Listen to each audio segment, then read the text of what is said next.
वो उन्हें इस्तेमाल करता है। तो हमें बहुत खुशी है कि वो हमारे बीच में है और उनकी सेवा हमें मिलती रहती है। Praise the Lord. आइए हम उनका ताली के द्वारा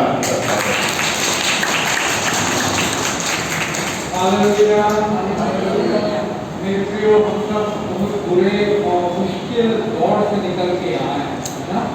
ये कोरोना समय जो 1.5-2 साल से था, जैसे कई लोगों ने अपने प्रियजनों को खो दिया। हमारे प्रिय पासवान प्रभु के पास चले गए, कई लोगों की नौकरी छूट गई, कई लोगों का व्यापार एकदम बंद हो गया, कई लोगों की तनख्वाह जो है आधी हो गई, नौकरी से निकाल दिया गया। जो जवान ग्रेजुएट है उनको नौकरी नहीं मिल रही। बड़ी मुश्किल का दौर था, दौर है अभी। हम सबके मन में ये प्रश्न है कि ऐसा क्यों हो रहा है, ऐसा क्यों हो रहा है प्रभु, ऐसा क्यों हो रहा है यीशु। मैं ना आप सब सोच रहे होंगे कितनी कलीसिया, कितने विश्वासी दुनिया भर के प्रार्थना कर रहे हैं, चेन प्रेयर कर रहे हैं, उपवास प्रार्थना कर रहे हैं, भविष्यवक्ताओं की प्रार्थना जारी है, मगर ये महामारी, ये बड़ी रुक नहीं गई। क्यों? Why? मेरे प्रियो, मेरे पास भी एक प्रश्न था, कभी ऐसा क्यों हुआ? कई आपके अच्छे प्रभु के दास इस पूरे दौर में, इस महामारी, इस मरी के दौर में प्रभु के पास चले गए। कई विश्वासी लोगों का नाम हो गए, बेरोजगार हो गए, कर्जे में और धप गए, अस्पताल में कितना हजारों लाखों रुपए देना पड़ा। ऐसा क्यों? आप जानना चाहते हैं ना? मेरे सामने, मेरे साथ आज वचनों को हम देखेंगे मेरे प्रियो। ये जो वचन है, बाइबल जो आपके हाथ में है, वो जीवित वचन है और वो वचन बातें करता है। मेरे दिल में भी ऐसा ही प्रश्न था, क्यों क्यों अभी तक नहीं आ रहा है? कितनी कलीसिया, 300 दिन हो गया, 200 दिन हो गया, प्रार्थना, चेन प्रेयर, उपवास प्रार्थना क्यों नहीं जा रही है? कोरोना की बड़ी महामारी। एक दिन यही प्रश्न के साथ मैं बाइबल पढ़ रहा था मेरे प्रियो। जब आपके दिल में, दिमाग में प्रश्न हो तो बाइबल पढ़ो। बाइबल बातें करता है। ये यीशु का जीवित वचन है, आपसे बात करेगा, आपकी मुश्किलों में आपके प्रश्नों का उत्तर देगा। और एक दिन मैं बाइबल पढ़ रहा था, मुझे उस प्रश्न का उत्तर यीशु ने अपने वचन से दिया। मेरे साथ बोल रहे भजन संहिता 106 और उसका 29 वचन। मैं चाहूंगा, रिक्वेस्ट करना चाहूंगा, आप लोग अगर पेन और डायरी है या पेंसिल है, कागज है, तो उसमें नोट कर ले, तो मैं वचनों को बताऊंगा और आप घर में भी जाकर इसको पढ़ सकते हैं। भजन संहिता 106 का 29वां वचन। उन्होंने अपने कामों से उसको क्रोध दिलाया और मरी उनमें फूट पड़ी। अपने कामों से किसे क्रोध दिलाया, किसे गुस्सा दिलाया? परमेश्वर को। और क्या हुआ उसके बाद? मरी फूट पड़ी। इस्राएलियों के समय में भी ऐसी ही मरी फैली थी, हजारों लोग मर गए। और आज भी ये मरी जो फैली है मेरे प्रियो, परमेश्वर क्रोधित, गुस्से में है। किसके कारण? काम, हमारे कामों के कारण परमेश्वर क्या हो जाता है? क्रोधित हो जाता है। मैं आपको बताना चाहूंगा, ये काम, हमारे काम, दुनिया के लोग, दुनिया भरों के लोगों के काम महत्वपूर्ण क्यों है?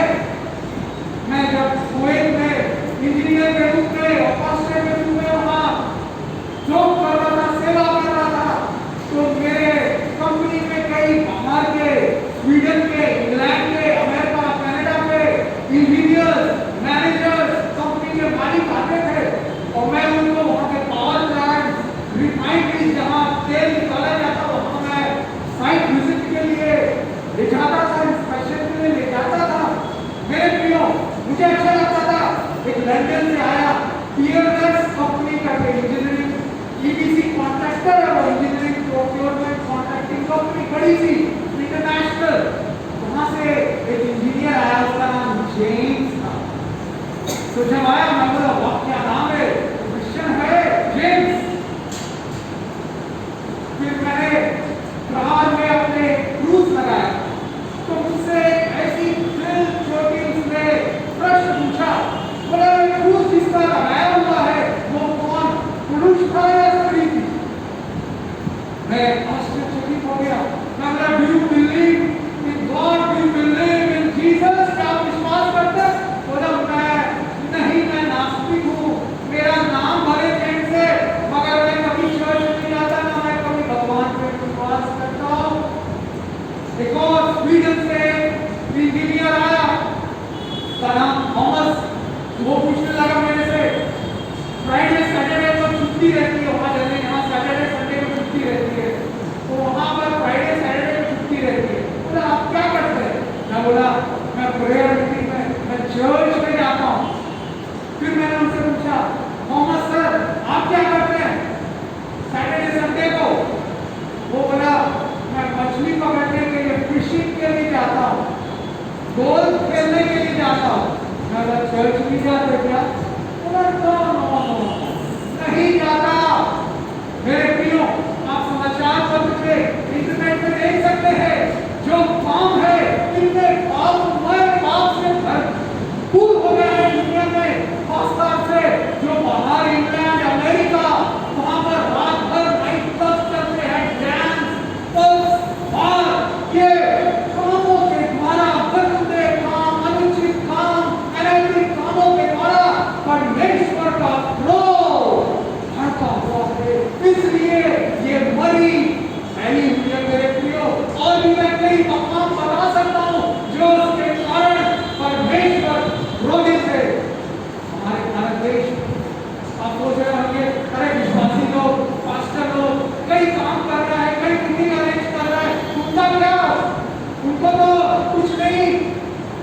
क्यों ऐसा? उन लोग के कारण जैसे अब्राहम के समय सदोम गमोरा को नाश करने से पहले लूत को बचाया, वैसे ही हमें बचा ले, विश्वासियों को बचा ले। मेरे प्रियो, मुझे परमेश्वर ने याद दिलाया जब कोरोना नहीं आया था 2010 से लेकर 2018 तक, कितनी, अभी अक्टूबर का महीना है, अक्टूबर का महीना मतलब एक के बाद एक कन्वेंशन मीटिंग, और ऐसा होता था लाई शहर में ज्यादा विश्वासी तो नहीं है, एक ही डेट में जैसे 10 तारीख को, 11 तारीख को, 12 तारीख को एक चर्च कन्वेंशन करा रहा है, तो दूसरा चर्च भी उसी दिन कहीं और यहीं पर भिलाई में कन्वेंशन करा रहा है, मीटिंग करा रहा है। और मुझे एक बात बड़ी दिल को दुख पहुंचाई कि प्रभु का घर में ये क्या हो रहा है। एक यीशु मसीह क्रोधित हुए, बाइबल में दिया हुआ बहुत कम जगह क्रोधित हुए। अगर आप बाइबल में से पढ़ेंगे यूहन्ना 2 अध्याय 13वें वचन से लेकर 20वें वचन तक, वहां दिया हुआ है यीशु मसीह गुस्सा हुआ, क्रोधित हुआ। क्यों? उसने जब मंदिर में गया तो वहां पर देखा लोग व्यापार कर रहे हैं, कबूतर बेच रहे हैं, चिड़ियाओं को बेच रहे हैं। उसने क्या किया? क्रोधित होकर जो टेबल थी उसको पलट दिया और उसको मारा जो बेच रहे थे।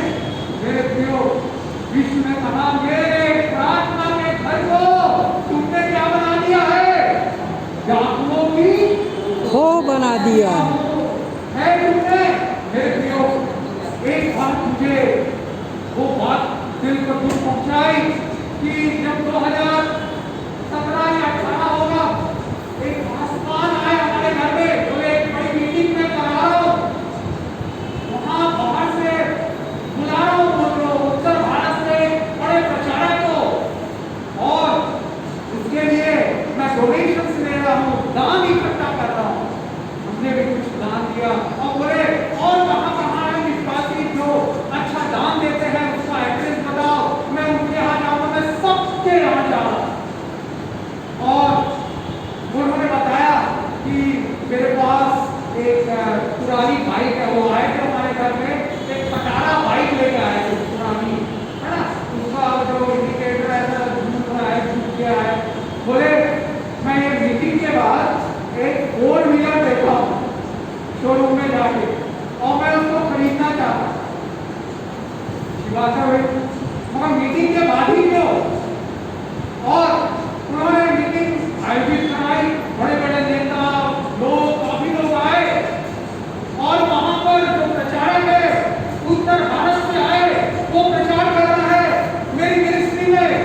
सीट के बेची नहीं जाती, आपको कहीं जहां बैठना वहां बैठिए। मेरे कोई मिनिस्ट्री पैसे नहीं है कि मैं खुद आना जाना करता हूँ, मेरे पास प्रभु ने इतना पैसा दिया है, वो व्यापारी भी है, बिजनेसमैन भी है और प्रभु के दास भी है। वो बोले मेरे पास इतना पैसा है, मैं किसी से पैसा वो नहीं करता, बस यहाँ का लोकल अरेंजमेंट के लिए जो दान देते हैं वही काफी है यहाँ की मीटिंग्स का। मगर जो आयोजन करता, जो पासवान पे वो पैसा स्टेज से अनाउंस कर रहा है, वो प्रभु के दास, मगर वो क्या कर रहा है, बेशर्मी से वहां सीट बेच रहे हैं 50 रुपए की, 100 रुपए की, जबकि प्रचारक कह रहा है जो वहां वो उत्तर भारत का है, हमको मैं किसी से पैसे नहीं लेता। मेरे प्रियो, क्या परमेश्वर क्रोधित नहीं हो रहा हो? आपने क्या कर दिया इसको? व्यापार का, बिजनेस का, पैसा कमाने का वो जरिया बना लिया है। पहला तिमोथी 6वां अध्याय और 5वां वचन पढ़िए, वहां दिया हुआ है कि जो कुछ लोग हैं वो क्या करते हैं, भक्ति को कमाई का वो जरिया बना देते हैं। लिखा पढ़िए, पहला तिमोथी 6वां अध्याय 5वां वचन। और उन मनुष्यों में व्यर्थ रगड़े झगड़े उत्पन्न होते हैं जिनकी बुद्धि बिगड़ गई है और वे सत्य से विहीन हो गए हैं, जो समझते हैं कि भक्ति कमाई का द्वार है। हाँ, जो समझते हैं भक्ति जो है कमाई का द्वार है। और अगर हम 10वें वचन में पढ़ेंगे, वहां लिखा हुआ रुपयों का लोभ लालच सब बुराइयों की जड़ है। जड़, पौधे का जैसे जड़ रहता है ना, वैसे ही। और हमें बड़ा खराब लगा, भाई ऐसा हो रहा है, और प्रचारक वो अनाउंस कर रहा है सीट बेचता नहीं, कहीं पर भी बैठिए आप, फर्स्ट क्लास सीट में, सामने में, पीछे में, कहीं पर भी बैठ जाइए, कोई पैसा नहीं लेता। और जबकि जो आयोजन करता पासवान पैसे ले रहे हैं वो, और उसके बाद मीटिंग के बाद फिर से आए, तो मैं कहीं बाहर गया हुआ था, मेरे मम्मी पापा थे, और मैंने देखा मेरे घर के सामने एक नई एकदम चमचमाती हुई 2 व्हीलर खड़ा है। मैं बोला कौन आया भाई, एकदम नई गाड़ी में। तो पता चला भाई, अरे वही पासवान है। मतलब मीटिंग के बाद एक नई 2 व्हीलर तो आई, 4 व्हीलर भी आ गई। क्या मेरे प्रियो, भक्ति क्या कमाई का द्वार बना लिया, जरिया बना लिया? नहीं मेरे प्रियो, परमेश्वर उससे घृणा करता है, नफरत करता है, क्रोध आता है। अगर ना पढ़ लीजिएगा यूहन्ना 2:13 से लेकर 20वें वचन तक, यीशु मसीह जो व्यापार कर रहा था, भक्ति को कमाई का द्वार बना लिया था, उस पर गुस्सा हुए, क्रोधित हुए और मरी उठ पड़ी। आज भी अपने विश्वासियों से, अपने सेवकों से परमेश्वर क्रोधित है, इसलिए वो उनकी प्रार्थनाओं को सुन नहीं रहा। कई मैंने प्रचारकों से सुना, वो बोल रहे हैं जूती से मार के मैं कोरोना वायरस को भगाता हूं। अगर हम देख रहे हैं दूसरा वेव, तीसरा वेव ऐसा करके आई जा रहा है। मेरे प्रियो, आज हम सब देखेंगे हमारे काम क्या है, जिसके कारण परमेश्वर क्रोधित हो रहा है और ये कोरोना मरी रुक नहीं रही है। अगर हम पढ़ेंगे हबक्कू की किताब 3रा अध्याय और उसका 5वां वचन, हबक्कू 3रा अध्याय और 5वां वचन, जिसको मेरे जल्दी से पढ़ ले। हबक्कू की किताब पुराने नियम में है, 3रा अध्याय और उसका 5वां वचन। वह आगे आगे मरी फैलती गई, हाँ, उसके आगे आगे मरी फैलती गई। एक मिनट, उसके आगे, किसके आगे? परमेश्वर के आगे। उससे पहले वाला वचन पढ़िए सिस्टर। उसकी ज्योति सूर्य के तुल्य थी। एक मिनट, उसकी ज्योति सूर्य के तुल्य थी। प्रकाशित वाक्य में पिछले हफ्ते को बताया कि परमेश्वर का, यीशु का जो चेहरा था सूर्य के समान चमकदार था। तो ये परमेश्वर के बारे में बता रहा है, सूर्य के समान थी। हाँ, फिर आगे उसके हाथ से किरणें निकल रही थी परमेश्वर के हाथ से किरणें निकल रही थी जी। और इनमें उसका सामर्थ छिपा हुआ था जी। उसके आगे आगे मरी फैलती गई और उसके पाँवों से महाज्वर निकलता गया। बस उसके आगे आगे मरी फैलती गई, मतलब परमेश्वर बढ़ रहे हैं, आगे बढ़ रहे हैं, चल रहे हैं, तो उसके आगे क्या फैल रही है? मरी फैल रही है। इसका मतलब ये है हमारा परमेश्वर यीशु मसीह आने का समय निकट है। मैं आपको बोल रहा हूँ उसके आने का समय निकट है। ऐसा ना समझिए कि 1 साल 2 साल 5 साल में आ जाएगा। मैं ये कोई साल या डेट नहीं बता रहा हूँ। अगर हम पढ़ेंगे बाइबल को एक पूरे कंप्लीट तौर पे पढ़ना चाहिए। लूका की किताब 21वां अध्याय और उसका 11वां वचन। लूका 21 और 11वां वचन हम देखेंगे।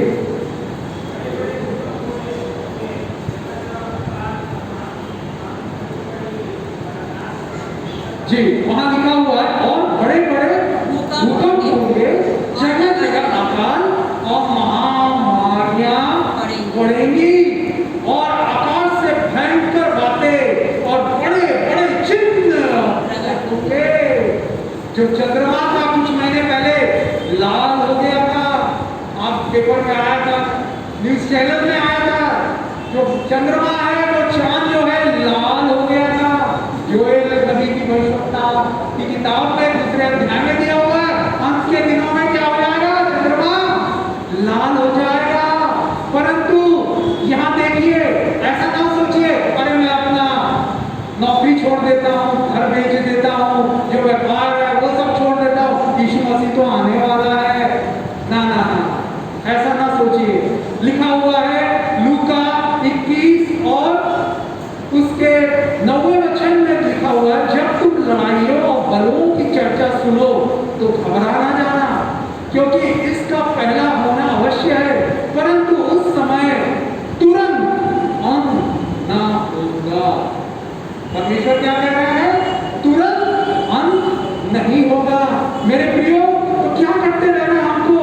इस समय परमेश्वर का काम करते रहना है। हालेलुया। परमेश्वर का काम करते रहना है तो हम जानेंगे परमेश्वर हमको आशीष देगा। मैं सोचता था मेरे प्रियो, ये काम क्यों महत्वपूर्ण है? अगर हम पढ़ेंगे इफिसियों की किताब उसका 2वां अध्याय और 9वां वचन, वहां दिया हुआ है कि हम विश्वास के द्वारा अनुग्रह से ही धर्मी ठहरे, और ये हमारे कामों के द्वारा नहीं हुआ है। ठीक है? परमेश्वर के अनुग्रह से विश्वास के द्वारा आपने उद्धार पाया है, नया जीवन पाया है, परंतु ये आपके कामों से नहीं हुआ। परंतु जब हम यीशु को ग्रहण कर लेते हैं, बाइबल बताती है हमारे काम यीशु देख रहा है, उसकी दृष्टि में महत्वपूर्ण है। तीतुस की किताब 2वां अध्याय 14 वचन, जिन्हें मिलेगा जल्दी से पढ़ ले। तीतुस 2वां अध्याय 14 वचन। जिसने अपने आप को हमारे लिए दे दिया जी। कि हमें हर प्रकार के अधर्म से छुड़ा ले और जी। शुद्ध करके अपने लिए एक ऐसी जाति बना ले जो भले भले कामों में सरगर्म हो। क्या लिखा हुआ है? जिसने अपने आप को हमारे लिए दे दिया, सब प्रकार के अधर्म से छुड़ा ले और शुद्ध करके अपने लिए एक ऐसी जाति बना ले जो भले भले कामों में सरगर्म हो। भले भले कामों को करने के लिए बोल रहा है। सरगर्म मतलब एकदम जोश से भरा हुआ, लगातार भले काम करते रहना। और अगर हम तीतुस की किताब 3वां अध्याय और उसके 8वें वचन में पढ़ेंगे, वहां लिखा हुआ है यह बात सच है, मैं चाहता हूं कि तुम सब बातों के विषय में दृढ़ता से बोलो, इसलिए कि जिन्होंने परमेश्वर पर विश्वास किया है। हम सबने विश्वास किया है ना? आगे क्या कहता है? विश्वास किया वे भले भले कामों में लगे रहने का ध्यान रखे। आज परमेश्वर आप सबसे कह रहा है मेरे भाइयों, मेरे बहनों, भले भले काम करने के लिए ध्यान दीजिए, ध्यान देके भले भले काम करते रहिए। और तीतुस की किताब 3 अध्याय 14 वचन भी कहता है, तीतुस 3:14 वहां लिखा हुआ है, हमारे लोग भी आवश्यकताओं को पूरा करने के लिए अच्छे कामों में लगे रहना सीखे। क्या अच्छे काम मतलब बुरे काम भी होते हैं।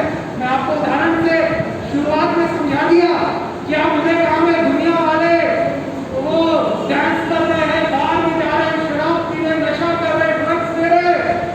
परंतु आज विश्वासी जो कलीसिया में क्या हो गया है, व्यापार का स्थान बना दिया। मीटिंग मैं ये सोच रहा था, भाई कोरोना मरी, इससे पहले प्लेग फैली, उससे पहले ये मरी फैली, मगर ये ऐसी मरी है कि हम सब इकट्ठा नहीं हो सकते, आसपास नहीं हो सकते। ऐसा क्यों?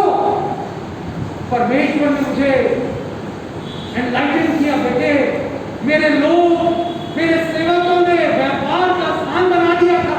अक्टूबर नवंबर और साल भर में भिलाई में ऐसा हो गया था कि एक के बाद एक मीटिंग, ओवरलैप डेट्स में मीटिंग हो रही है। नए लोगों को सुसमाचार नहीं पहुंच रहा है, परंतु जो लोग खड़ा रहे उनको पैसे पे पैसे वो बढ़ते चले जाते हैं। पैसे इकट्ठे, कार ले रहे हैं, जमीन ले रहे हैं, ये कर रहे, वो कर रहे। हाय रुपयों का लोभ, सब बुराइयों की जड़। भले भले काम करने की सीखे। हम सब चाहते हैं ना कोरोना चला जाए, बहुत नुकसान हो गया, बहुत दर्द सह लिया, बहुत दुख सह लिया। क्या करना है? आज परमेश्वर आपसे कह रहा है, मेरे बच्चों भले भले कामों को करना सीखो, करो, ध्यान करो। मेरे प्रियो, मुझे याद आता जब मैं 5वीं 6वीं में पढ़ता था, मम्मी पापा बीएसपी में थे, तो एलटीसी मिलता था उनको गर्मियों की छुट्टी में कहीं बाहर जाने के लिए, उत्तर प्रदेश या जहाँ नैनीताल, शिमला, उधर साउथ में भी ऊटी, ये सब। तो वो लोग हम लोग सब जाते थे और मई जून में गर्मी का सीजन रहता था और उस समय दुर्ग से नागपुर तक डीजल का इंजन लगा रहता था, उसके बाद इलेक्ट्रिक इंजन होता था। गर्मियों के समय हम लोग स्लीपर क्लास में जाते थे, एसी वाला क्लास नहीं था, स्लीपर वाला। गर्मी बहुत लगती थी, प्यास बहुत लगती थी। स्टेशन में उस समय ज्यादा पानी का इंतजाम नहीं रहता था। मैंने देखा कुछ समाज वाले बड़े बड़े घड़ों में ठंडा पानी, शरबत और उनके जो वॉलेंटियर्स हैं स्टेशन में खड़े हुए, ट्रेन रुकी, जल्दी से जल्दी वो ग्लास में पानी दे रहे हैं, शरबत दे रहे हैं, बड़ी खुशी के साथ, बड़े उत्साह के साथ, मुफ्त में। मुझे याद है आज हमारे समाज में क्या कमी है? क्या हम ऐसे भले भले काम कर रहे, दूसरे समाज के लोग कई सालों से कर रहे हैं। रेलवे स्टेशन, बस स्टैंड में मुफ्त में पानी, शरबत दे रहे यात्रियों को, उनकी थकान मिट सके, प्यास बुझ सके। मेरे प्रियो, क्या हम ऐसा कर रहे हैं? क्या हम इसका प्रयास कर रहे हैं? आप सोच सकते हैं अरे मैं तो छोटा नहीं। मेरे प्रियो, अगर कोई भिखारी आ जाए, प्यासा हो, उसको पानी भी पिलाएंगे, इससे शुरुआत खिला सकते हैं, क्योंकि जानते हैं हम सबको मरना एक दिन। जन्म का दिन तय है और मृत्यु का दिन भी तय है ना? बाइबल बताती है एक बार जन्म लेना और उसके बाद न्याय का होना निश्चित है। इब्रानियों 9:27 में ऐसा लिखा हुआ है। मेरे प्रियो, जानते हैं जब हम मर जाएंगे परमेश्वर यीशु के श्वेत सिंहासन के पास कैसा न्याय होगा जानना चाहते हैं तो मत्ती की किताब 25वां अध्याय और उसका 13वें वचन से पढ़ ले। पूरा उसमें दिया हुआ काफी लंबा है। मैं आपको बताना चाहूंगा कि वहां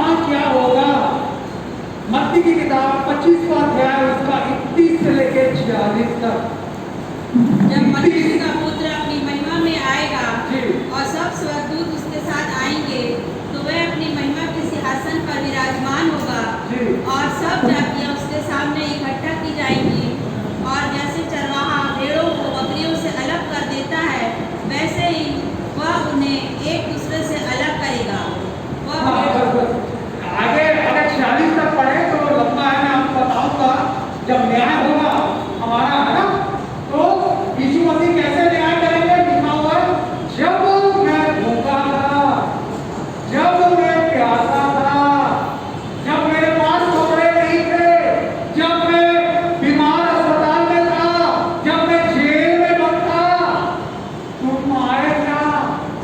उस बेसिस पे, उस आपके काम के अनुसार न्याय होगा आपका मेरा।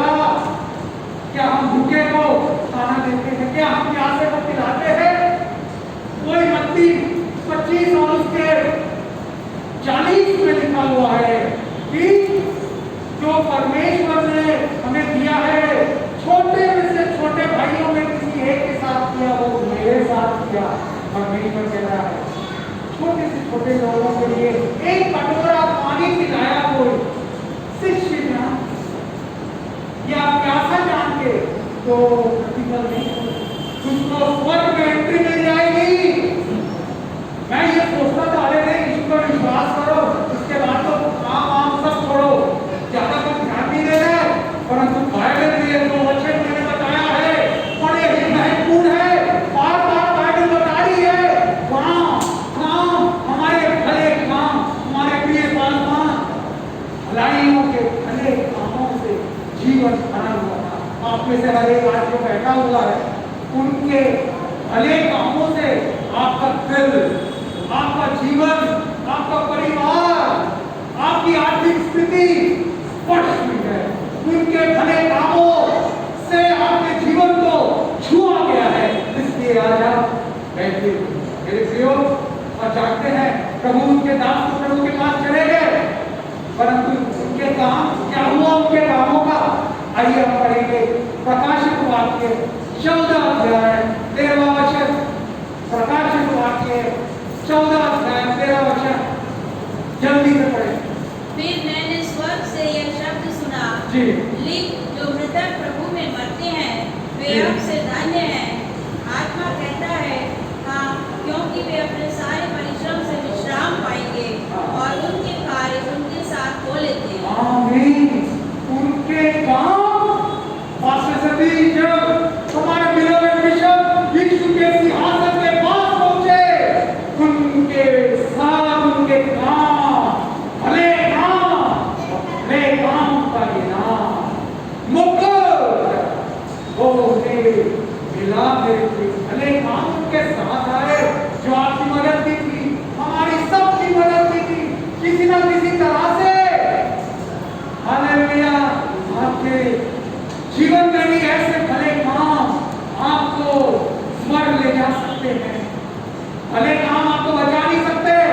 एक और जगह बाइबल में लिखा हुआ है, ऐसा है हमारे भले काम मैले चिथड़े कपड़े के समान है ना? हमारी धार्मिकता ऐसा ना बोले, परंतु यीशु पर विश्वास करने के बाद हमने पढ़ा तीतुस में 2:14 में, तीसरे अध्याय तीतुस के 8वें और 14वें वचन में, भले भले काम करने के लिए सरगर्म रहे, जोशीले रहे, हर समय तैयार रहे, उन पर भले कामों पे ध्यान दे करने के लिए, ताकि रिश्वत ना रहे।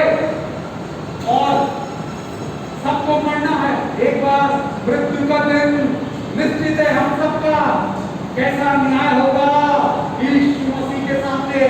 आइए एक और वचन पढ़ेंगे, प्रकाशित वाक्य 20वां अध्याय 12वां वचन।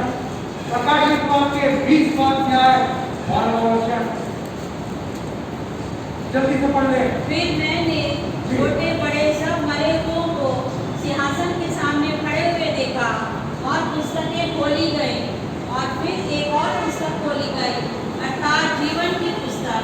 और जैसा उन पुस्तकों में लिखा हुआ था, वैसे ही उनके कामों के अनुसार मरे हुओं का न्याय किया गया। किसके अनुसार?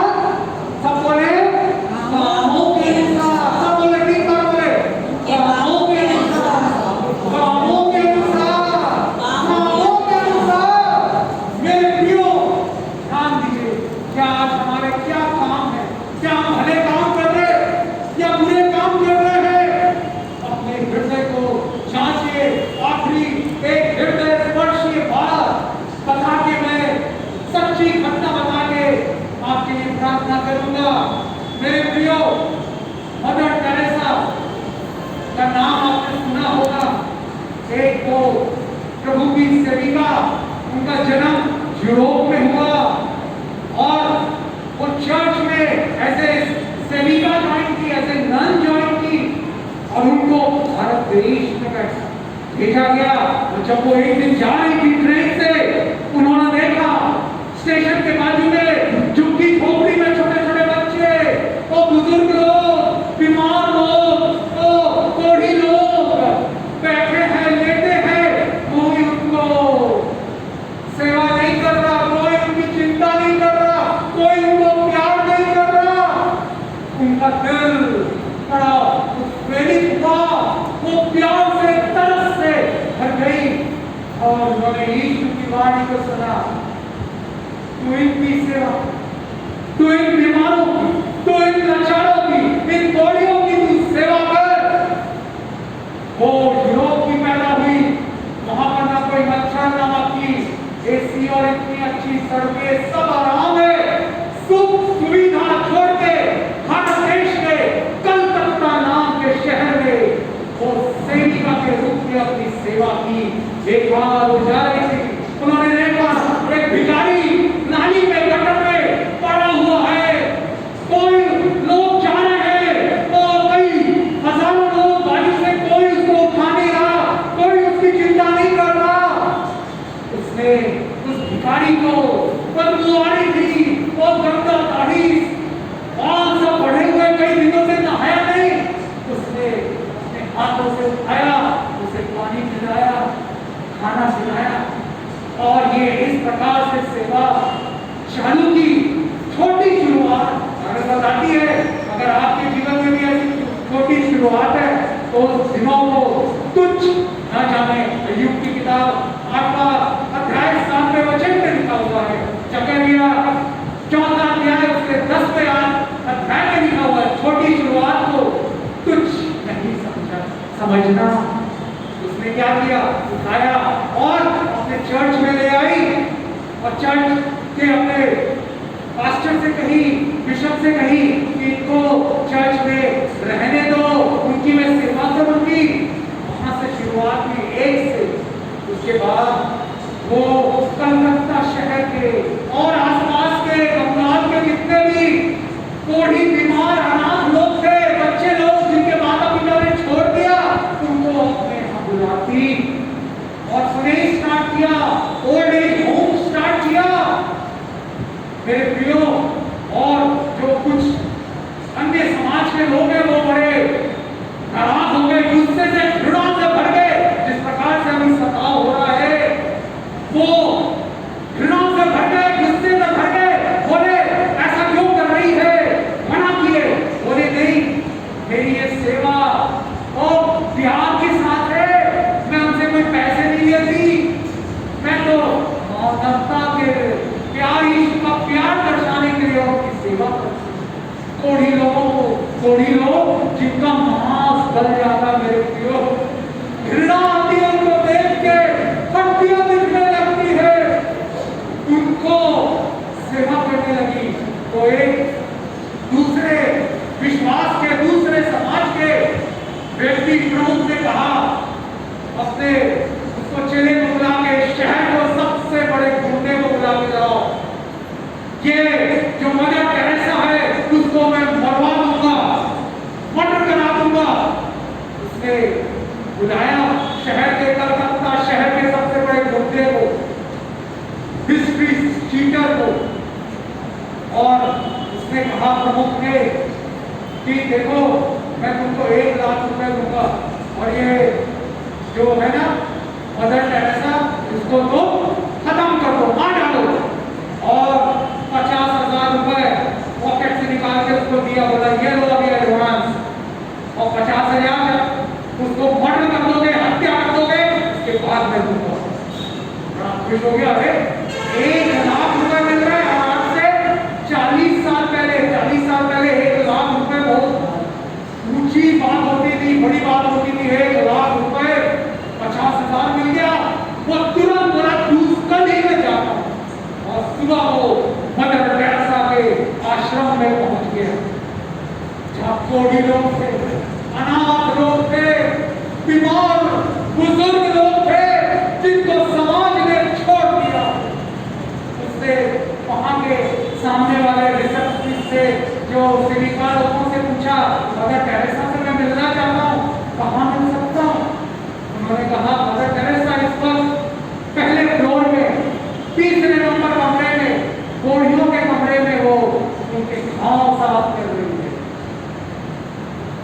जाइए मिल लीजिए।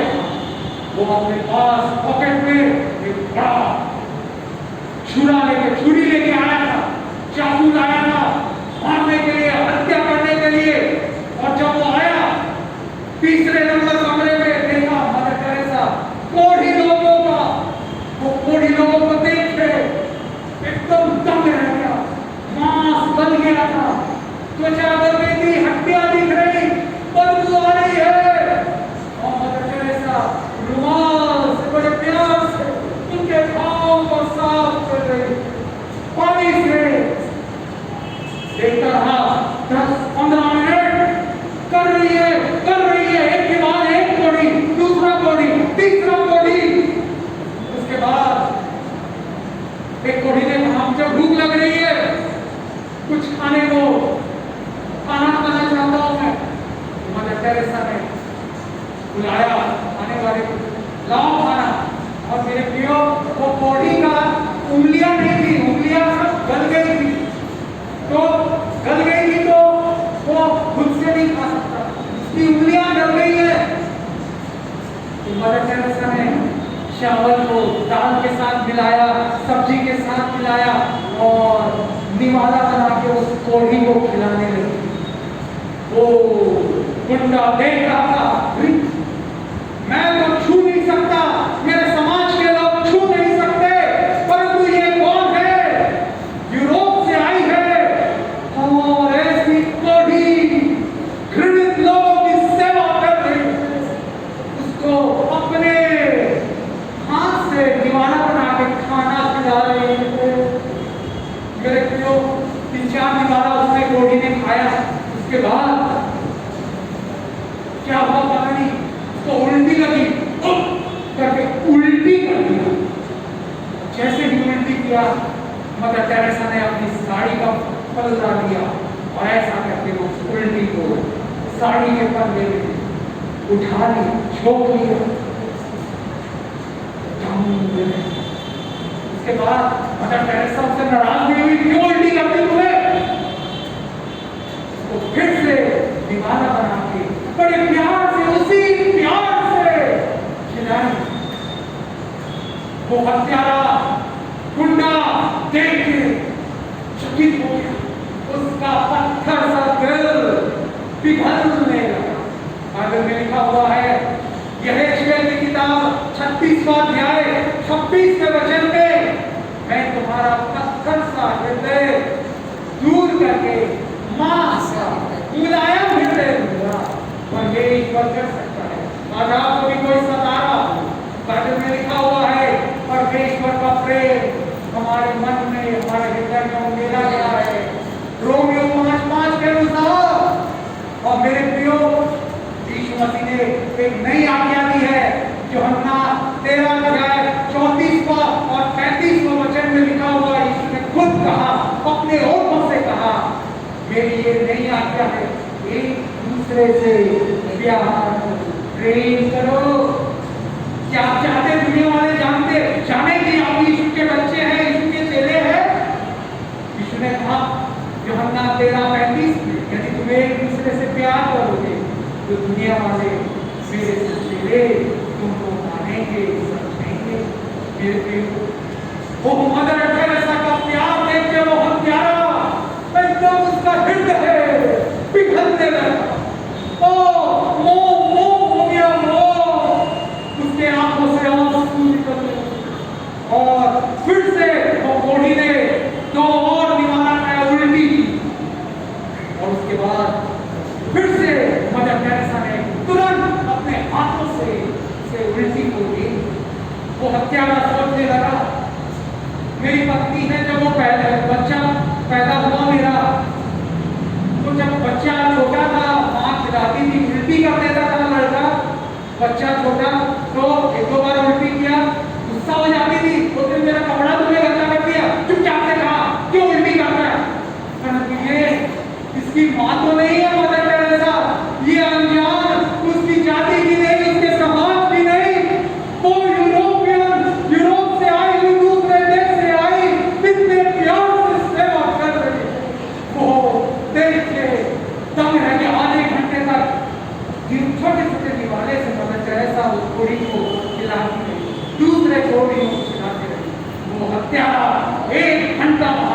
बना दिया और देखते देखते उसके आंखों से आंसू आ गए और उसने घुटने टेक दिए और वो मदर टेरेसा के पांव में गिरा, बोला, माँ मुझे क्षमा कीजिए, मैं 50,000 रुपए लेके ये मांगने के लिए तुझे आया था, मुझे 50,000 रुपए और मिलने वाले थे तेरी हत्या करने के लिए, परंतु तेरे प्यार मेरे दिल को पिघला दिया। आज से मैं यही तेरे साथ तेरी सेवा करूंगा। इन कोढ़ियों की, इन विधवाओं की, इन अनाथ बच्चों की, इन बुजुर्गों की मैं सेवा करूंगा। मेरे प्रियो, ये हृदय परिवर्तन उस कठोर हत्यारे का हुआ। आज आप हो सकता ऐसे लोगों से सामना कर रहे हो, शत्रु विरोधी लोग, यीशु वो प्यार से भरेगा। आइए खड़े हो जाए, आंखें बंद करें, हालेलुया, आंखें बंद करें और कहें, यीशु मुझे अपने प्यार से को भर दे और अपने जैसा ओ हृदय को भर दे और अपने जैसा make me more like thee, oh Jesus, make me more like thee, give me a heart that's filled with love and make me more like thee। यीशु आज आपसे प्यार करता है मेरे बच्चों, भले काम करना मेरे साथ सरगर्म हो, जोशीले हो, हालेलुया, यीशु आपको प्यार गहरे प्यार से तूने प्यार किया, गहरे प्यार से तूने प्यार किया, माँ से गहरा प्यार तेरा, माँ से गहरा प्यार तेरा।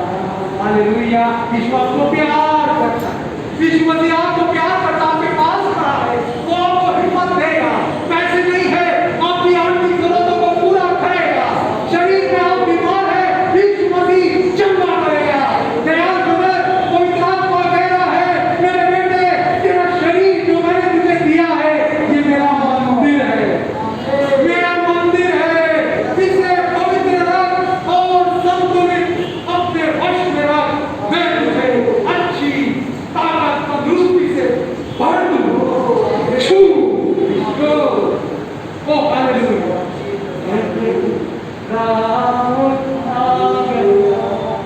प्यार यीशु मसीह का गहरा गहरा प्यार यीशु मसीह का सागर से भी गहरा प्यार यीशु मसीह का ओ गहरा कितना गहरा प्यार यीशु मसीह का सागर से भी गहरा प्यार यीशु मसीह का। वो आज आपको प्यार करता है, प्यार से भरकर, तरस से भरकर वो आपको छुएगा, ओ कठानें दूर होंगी, ओ जख्म भर जाएंगे, ओ कोविड बीमारियां, सांस लेने की दमे की प्रॉब्लम, अस्थमा यीशु के नासरी के नाम से दूर हो जाए। हालेलुया, हालेलुया, मेरे साथ ये अंतिम प्रार्थना करें, ये गीत के साथ काम करूंगा, मैं उसके साथ रहूंगा, मैं उसका काम करूंगा, मैं यीशु का जरूर काम करवाऊंगा, शहर बाजार में, कहाँ पे हाथ में, शहर बाजार में काम करूंगा, मैं उसी का जरूर काम करूंगा, मैं उसके साथ रहूंगा, मैं उसका काम करूंगा, मैं उसी का जरूर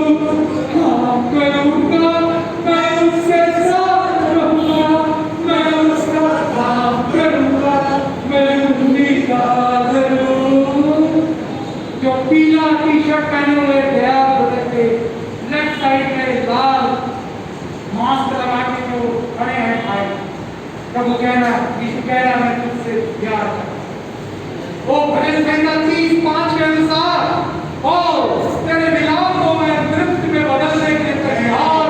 हालेलुया। और चक्कर देख, उस पर विश्वास रख, और आंधी आए, तूफान आए, मैं तेरी चट्टान यीशु तेरी मदद करूं, तुझे सहारा, तेरी सहायता करूंगा मेरे बेटे। हालेलुया। मत डर। हालेलुया। तेरे भविष्य को मैं उज्जवल बनाऊंगा। वो ऊपर खबर बंद रास्तों को मैं सीधा और बंद दरवाजों को खोल दूंगा। यीशु, हम प्रार्थना करते, लगी के लिए प्यारे यीशु, आपका वचन कह रहा है, मेरे बेटे सीधे मार्ग में चल। हालेलुया। सवारी के दिन अपने सृजनहार को मेरी भवन की सेवा करेगा तो तू इनाम पाएगा। इस दुनिया में तुझे इनाम मिलेगा और स्वर्ग में भी इनाम मिलेगा। प्यारे यीशु, अनेक भाई, अनेक बहन पर अपने समर्थी हाथ रखकर